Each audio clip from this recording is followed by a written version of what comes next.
هاتنا شاندکی انجمنی نواندی بنیانرتیا همو اندام و سکرترات انجمن نواندی ایکتیان اجتماعی کردستان بوزاخو ببارگاه کمیته هلگره پیام کینا دبیجنا حوالن کمیته زاخو ام هاتینا هم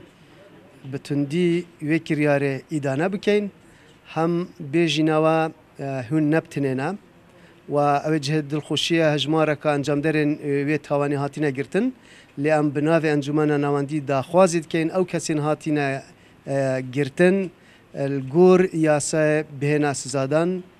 سزای خوی رواور بگرن و هلوی دمی داخوازش لانن پیودی دار کن قربویا که مادی و معنوی یا کمیته زاخو بیتا کرن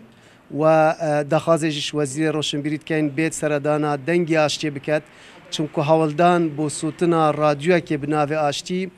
بگومان اگر ما بس جاو نبید هولدانا بو تکدانا آشتی هولدان بو تکدانا اکرزیا گلی کرد هولدان بو تکدانا ایک اداره الهرم کردستان و هیویدارین لانن پیوندیدار رول خوی سرکی و یمیجوی ببینن بو ویرودانه و بگومان افریدانا نابیت اگر اوی چنده کو زاخوش ایکتی داب برید یان ایکتیش زاخو داب برید زاخو ایکتی دیروکه که دیرین هیا و رگو ریشه که قول ناف برا ایکتی و زاخو ده هیا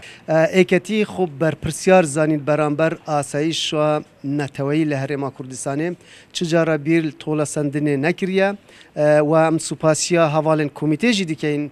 کو بجانه که بر پرسیارانه سردارید گلوی رودانه کر و الجمجی دلوپک خوینا حواله که ما پیشمرگه که ما کادره که ما اندامه که ما بدنیا که ناگهورین